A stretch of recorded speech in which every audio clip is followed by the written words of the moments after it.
Bom dia, meus irmãos, Deus abençoe a todos. Hoje, então, nosso segundo dia nessa jornada incrível aí de leitura bíblica. Vamos todos juntos, de mãos dadas, sem desânimo até o final. Para mim está sendo maravilhoso, incrível. Espero que para vocês também tenha sido edificante essa leitura. Eu gostaria de compartilhar um pouquinho com vocês sobre cada leitura de hoje, brevemente aqui. Então, vou começar falando sobre o livro de Gênesis. O livro de Gênesis é um livro que conta a história da criação do mundo e revela ali o poder de Deus, o cuidado dele com a humanidade. Desde lá do capítulo número 1, que nós lemos ontem, a gente vê que o Espírito Santo já estava aqui presente, mesmo antes de tudo existir. A gente vê também que o Senhor, ele cria todas as coisas com ordem, com propósito, com amor. E agora, no capítulo 2, a gente vê algo muito especial, que é a criação do homem e da mulher. Deus, ele cria Adão e depois ele cria Eva, a partir da costela do Adão. Isso nos mostra, então, quão profundo eles eram um. Eles tornaram-se dois depois, né? Mas originalmente eles faziam parte de um mesmo corpo, literalmente. E quando se unem em casamento, o homem e a mulher, eles voltam a ser um. A palavra de Deus diz que eles voltam a ter essa unidade. Olha só que coisa mais profunda. Deus deixa muito claro o valor da unidade do casamento e o quanto ele se agrada dessa aliança, dessa unidade, desse relacionamento de amor, respeito mútuo, né? Aqui a gente também vê que o Senhor, ele confia responsabilidades ao homem. Deus, ele entrega o jardim para que Adão, ele cuide, ele plante, ele zele, ele preserve, ele dá nome aos animais, né? Isso nos ensina que tudo o que nós temos hoje, ele foi confiado pelo Senhor. Nada é realmente nosso. Porque o dia que a gente morrer, a gente vai deixar tudo aqui nessa terra, né? Então tudo é um presente e uma responsabilidade que o Senhor nos dá. A nossa casa, o nosso lar, os nossos filhos, o nosso casamento, os nossos bens. Até as coisas mais simples do dia a dia, como o nosso jardim, como as árvores que estão em volta da nossa casa. Tudo foi colocado nas nossas mãos pelo Senhor. E nós temos responsabilidade de cuidar com amor destas coisas. O Senhor, ele espera que a gente cuide de tudo com muito amor, zelo e também com gratidão, sabendo que é dele que vem tudo isso. Assim como Adão, ele tinha que cuidar lá o jardim do Éden, nós somos chamados também para cuidar do nosso lar, do nosso casamento, da nossa família e tudo mais que o Senhor confia nas nossas mãos. Transformar nossa casa em um lugar de paz, de amor, de acolhimento, onde a presença do Senhor está constante. Isso tudo também é nossa responsabilidade. Essa leitura hoje, ela nos leva a valorizar aquilo que o Senhor nos deu e entender que servir a Deus também passa por cuidar bem de tudo que ele colocou nas nossas mãos. Amém? Continuando então nossa letra bíblica, a gente também leu o livro de Isaías, do capítulo 1, no versículo 10 até o versículo 17. E nesses versículos, o Senhor fala diretamente com a gente. É importante também a gente ter em mente que esse livro, ele foi escrito por um profeta, o profeta Isaías, e esse profeta, ele foi usado para falar com o povo como se fosse a voz do Senhor, como se fosse exatamente Deus falando através da boca desse profeta. Então aqui, o que nós lermos nesse livro é o Deus falando com a gente, diretamente. É assim que a gente tem que ler esse livro. Nós estamos ouvindo, então, a voz do próprio Deus, ensinando o que ele se agrada, o que ele não se agrada, o que ele quer e o que ele não quer da gente, quando a gente está lendo aqui Isaías. Nesse trechinho específico aqui que nós lemos hoje, do versículo 10 ao 17, o Senhor, ele deixa muito claro que ele não se agrada de sacrifícios feitos apenas por obrigação. O que significa isso, né? Deus, ele não se agrada quando a gente faz as coisas para ele só por um protocolo, só por uma obrigação, só para cumprir uma regra, ou por medo de ir pro inferno, sabe? Quando o nosso coração continua o mesmo, quando o nosso coração não muda. Às vezes a pessoa vai na igreja, até serve na igreja, entrega o dízimo, participa ali de algumas atividades, mas, sabe, sem amor, com custo, às vezes vai sem vontade, de mau humor, às vezes preferia estar em casa vendo um Netflix do que tá lá, e às vezes vai assim, ou com medo do que os outros vão falar se não for, ou então com medo de ir pro inferno, sabe? E então essas coisas assim, esses sacrifícios que são feitos só por obrigação, sem alegria, ou por medo, Deus, ele não se agrada, e isso tá muito claro na leitura de hoje. Deus, ele é muito claro que esse tipo de sacrifício o Senhor não se agrada. É preferível então tu ficar em casa vendo Netflix do que ir pra igreja de mau humor, revoltado, sem ter vontade de estar lá. Deus, ele deseja de nós um coração transformado, é isso que importa, sabe? No final do texto, ele chama bastante atenção sobre a purificação. Se tu ler ali o versículo 16 e 17, sabe? Ele fala sobre uma mudança de atitude, a prática da justiça, o cuidado com o próximo, com o necessitado, com o órfão, com aquele que tá precisando de ajuda, a gente estender a mão e ajudar, com a viúva, com aquele que precisa de uma ajuda, um apoio, um amor, um abraço, uma visita, sabe? Essa demonstração de amor que a gente faz, porque nós temos que ser reflexos de Jesus aqui nessa terra, né? O Senhor, ele tá nos ensinando que não adianta vestir uma capa de crente, sabe? Dentro da igreja, as pessoas olham, esse é crente. Mas fora, a gente continua continua sendo as mesmas pessoas, injusto, indiferente, insensível, que trapaceia, sabe? Que dá o jeitinho, né? Que faz coisas que estão fora da lei, né? A gente, como servos de Jesus, como discípulos de Jesus, a gente precisa andar de uma forma correta, justa nessa terra, né? E não por uma obrigação, mas sim por amor ao Senhor. A nossa fé, ela precisa aparecer no nosso caráter, nas nossas atitudes, na forma como a gente trata as pessoas.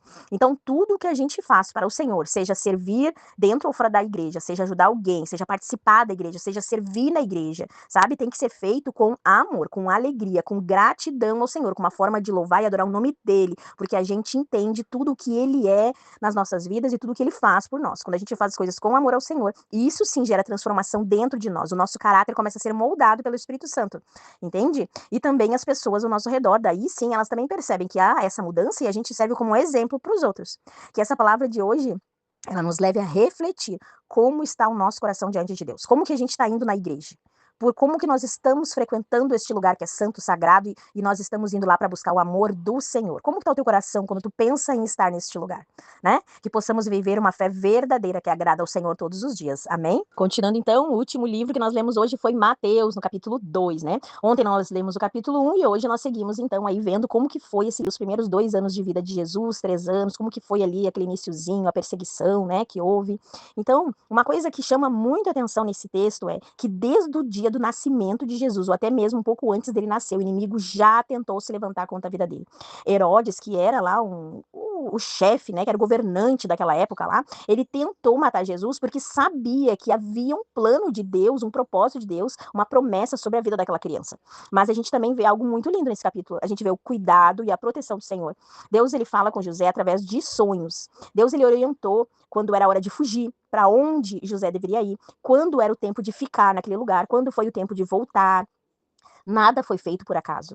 Tudo foi dirigido pelo Senhor, tudo estava ali, ó, sendo, sabe, dirigido pelo nosso Deus. Isso ensina algo muito forte também na nossa vida hoje. Mesmo quando o inimigo ele tenta se levantar contra nós, quando existe lutas, perseguições, dificuldades, porque sim, isso vai ter a vida de todos nós, todos, sem exceção. O Senhor, ele continua no controle de todas as coisas. Ele nos guia, ele nos protege, ele nos mostra o caminho. Se nós confiarmos nele, o Senhor, ele vai nos livrar de todo o mal. José, ele poderia até ter questionado, ele podia ter desobedecido, ele podia ter não escutado o chamado, ou ter dito, isso é só um sonho, né? Não faz sentido fugir para o Egito e depois ir lá morar em Nazaré, né? Mas não, ele escolheu obedecer, e essa foi a melhor escolha que José teve, porque imagina se ele não tivesse ouvido a voz do Senhor, não tivesse obedecido, né? Então, se nós andarmos nessa obediência ao Senhor, a proteção dele, o livramento dele é que está sobre nós por causa da nossa obediência, né? Isso nos mostra que quando nós estamos no centro da vontade de Deus, mesmo no meio das lutas, mesmo quando a gente está inseguro, com medo, sabe, no deserto, na batalha, a obediência nunca nos leva para o perigo. Ela sempre nos leva para proteção. Ela sempre vai servir como um escudo, como uma barreira, e a gente vai estar sempre protegido se nós andarmos nos passos que o Senhor nos orienta. Os planos de Deus, eles sempre são melhores do que os nossos, sempre. Que hoje a gente possa confiar mais na direção do Senhor. Pedir para Ele que os nossos ouvidos estejam atentos ao que Ele nos direciona e que nós tenhamos coragem para obedecer, mesmo quando a gente não entende o porquê que Ele está nos orientando a tomar tal decisão. A gente precisa obedecer. Tá bem, gente? Então, porque o Senhor, ele sabe exatamente o que ele está fazendo. A nossa visão é curta, mas a visão do Senhor é longa. E os planos de Deus são muito melhores do que os nossos. Amém? Glória a Deus. Agora eu gostaria de fazer uma oração nesse dia, para a gente terminar aí, encerrar nossa leitura da palavra do Senhor. Oh, Senhor Deus maravilhoso, Pai amado, oh, Senhor, nós queremos te agradecer, Senhor, por esse dia, por tudo que o Senhor falou conosco, Senhor, através da tua palavra. Muito obrigada, Senhor, obrigada desde o início, o Senhor tem cuidado de nós. Assim como tu tem cuidado como tu cuidou de Jesus, assim como tu orientou José e Maria em cada passo, nós cremos que o Senhor também dirige as nossas vidas, o Senhor nos protege, o Senhor guarda os nossos caminhos, o Senhor nos protege de todos os inimigos, Senhor, o Senhor está sempre pronto para nos livrar de toda seta inflamada do inimigo. Obrigada, Senhor, porque nada foge do teu controle. Obrigada, Senhor, quando nós obedecemos a tua voz, nós estamos seguros debaixo da tua vontade, Senhor. Aleluia.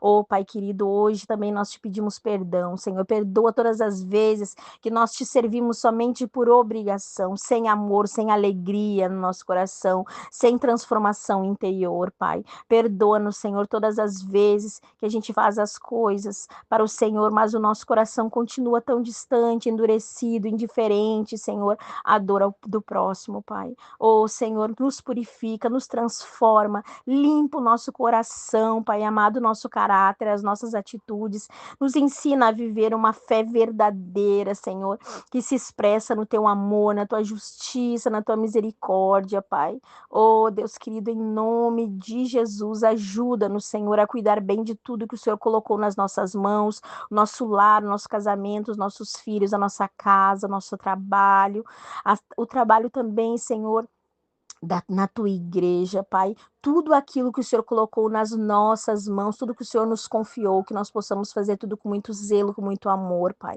que nós possamos ser bons mordomos daquilo que vem de ti. Nós te pedimos, Senhor, que essa caminhada de leitura bíblica transforme a nossa vida, que não seja apenas um plano de leitura, Senhor, mas que seja um tempo de crescimento, de amadurecimento espiritual, de intimidade contigo, Senhor. Nos revela, Senhor, o teu caráter, a tua pessoa em cada página que nós lemos. Fala conosco todos os dias, nos corrige quando for necessário, nos consola quando nós estivermos cansados, Senhor, nos fortalece a nossa fé, que a tua palavra ela produza frutos em nós e que a nossa vida glorifique o teu nome. Nós entregamos esse dia, essa caminhada e toda a nossa vida em tuas mãos. Nós confiamos que o Senhor é fiel e cuida de nós em todo o tempo, em nome de Jesus. Amém. Aleluia. Glórias a Deus.